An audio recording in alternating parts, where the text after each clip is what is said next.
What is good, YouTube? Katana here. I hope you guys are enjoying your holidays with your family, your loved ones, and all that good stuff. Today, it's another build video. Now, I'm going to be 100% honest. This wasn't a build that I came up on my own like that. If you guys haven't been tuning into my streams or anything like that, because, I stream from time to time on my YouTube channel. And someone that was watching the stream when I was playing on my STAMDK, because I've been playing my STAMDK quite a bit, I was a spin 2 in STAMDK, and they gave me basically relatively this build setup, and all I did was just change it into a D swing, and then from there I tested it on my StamSork and now my STAMDK, and I do have to say it's a really good build, really good. On my STAMDK, I'm an Orc. On my StamSork, I'm a Wood Elf. And on my STAMDK, I'm a Dark Elf. Now, my STAMDK obviously hit the hardest. I moved the fastest most of the time. My Wood Elf, I obviously had the most sustain with that. And my Dark Elf just has ridiculous healing. Ridiculous healing. And it doesn't have to do so much of only the race, but also the class combination with the race, so that makes it, that much better. So mind you, you could use this exact build setup on pretty much anything Stam. I don't know how it would work so much on a Stam blade, but Stam blade always hits hard in general, so I don't see why you wouldn't be able to. But I probably wouldn't use it because of one of the item sets I'm using. Now, I have 64 points into stamina. I know the character sheet looks poop. It looks poop unbuffed. I know. Don't worry. It gets better. The Warrior Mundus, and I'm a Dark Elf, like I said earlier. Now, I'm going to show you guys somewhat fully buffed as I can get it, because, I always struggle with this part of the video. Oh, this dude is attacking.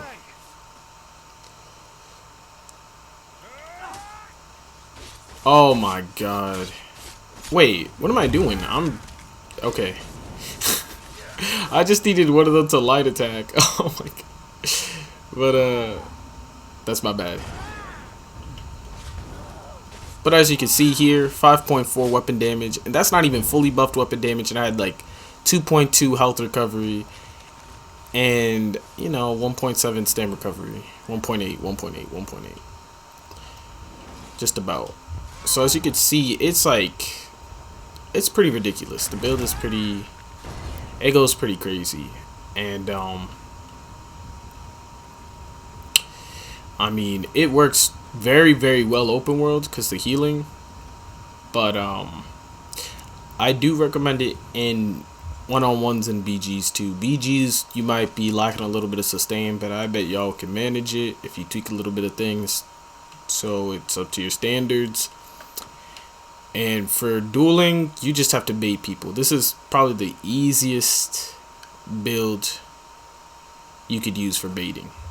Anyways, as for slottables, tripods got buffed. So those tooltips you saw, those little stats you saw on my character sheet, they're gonna be even higher. So my health recovery would be higher, my mag recovery, my stam recovery when I pop a tripod, because it's 40%. I do recommend using Sugar Skulls, but you could use Lava Foot or Artaeum. And you would have to. It's up to you. It's preference. I just say Sugar Skulls because the amount of mag abilities that we're using. Now, as for the build itself, we got the new Maul, the new little 2H little thing right here. It's OP. I'm not gonna lie, it's really OP. Weapon damage enchantment, Nern, and basically every time you click rally, right? Every time you click rally and you start using a bunch of stam abilities and stuff like that, and you're in combat, it's going to start proccing it. And once you have 5 stacks, you not only are you gonna have not a bunch of weapon damage, but an okay amount of weapon damage. But you also get to deal this little proc that hits pretty much the equivalent of a D swing. So it's pretty OP. If you want the dual wield version of this, all I did was use the Asylum dual wield. The Asylum dual wield, which is the Clockwork City trial. I got 7th Legion on the back bar, powered and sturdy. You could use whatever enchantments you like. Just in case if you don't know what 7th Legion does, there you go. So basically every time I click Volatile Armor, I'm going to increase my weapon damage and my health recovery. Then we got Balorg for the one piece for that extra weapon damage. And then Eternal Vigor for the whole entire body with one piece of the 7th Legion so we could still proc it. Eternal Vigor shoulder. That's very important that you do it like this. You could do it some other way, I guess, but this is just the way I do it. And then 7th Legion infused weapon damage with the Malakath infused weapon damage on our jewelry. Now, that's why this build is so great. It's because you easily hit over 5k weapon damage, right? And you have Malakath on. You could make the build hit harder. The only thing is, if you replace the 7th Legion with Clever Elk, you'll hit so much harder, like a ridiculous amount harder, right? But the only downfall is that you'll have less survivability. And on top of that, Clever Elk, the thing I don't like about it is the fact that you have to rely on your pots to go offensive when I pretty much prefer to be defensive with my pots. I only like using my pots when I absolutely need to use them. But again, up to you. Just, food for thought, or whatever the saying goes.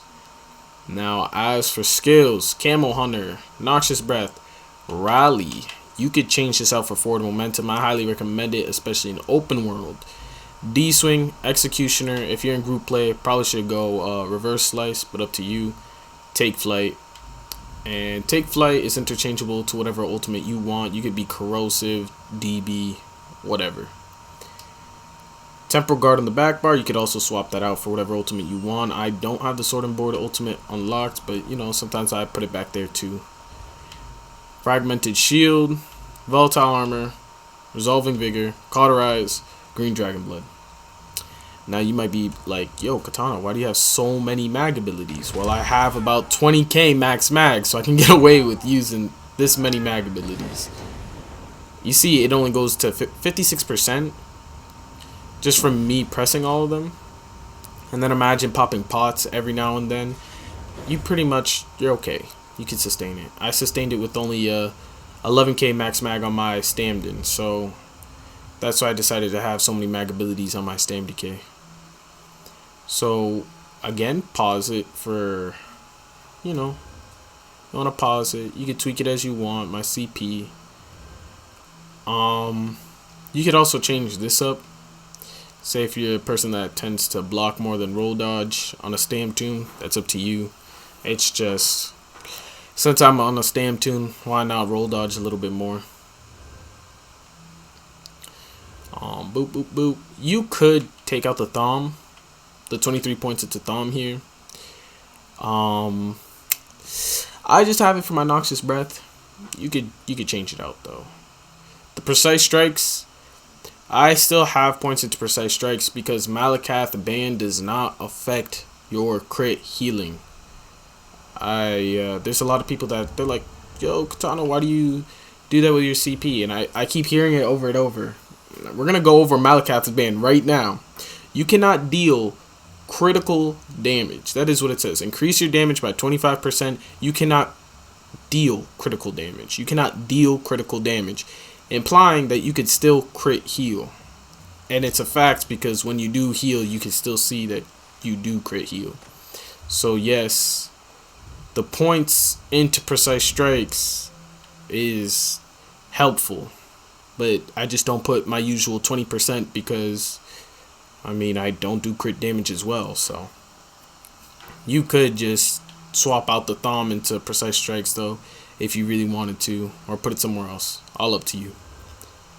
This is because I'm in full impen. If you're not in full impen, probably don't want to have this little bit into resistant. I always like to have around 3k crit resist on my character sheet, but that's up to you and your preference. 43, 43, 48. And then to increase my healing, because quick recovery and as well as blessed increases your healing in general. They both affect your healing. Now, before I end the video, not only do I want to say happy holidays, but I want to say that I started up a guild. Now, the guild's called 300. Now, this guild, as you can see and read here, it's so people could, you know, group up. If you got questions, you could ask questions. I do allow toxicity in beefing. I don't mind that. I think it's funny half the time. Just don't get too crazy. Talking about some really wreck deep stuff.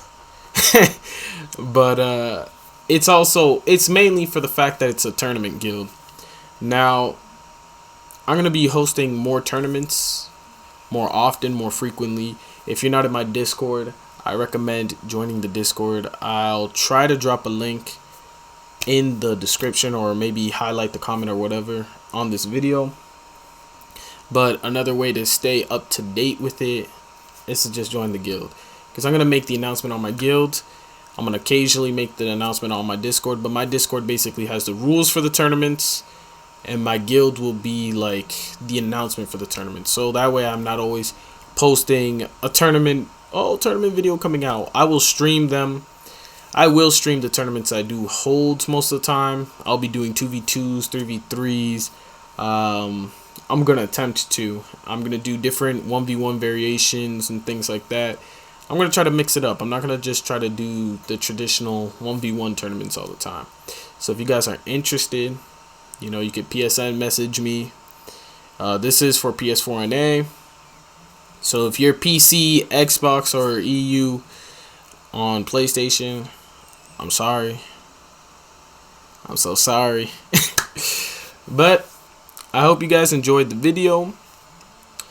Like, comment if you're new to my channel, subscribe. And I'm not gonna lie, stay safe, and I hope you guys enjoy your holidays. Mwah.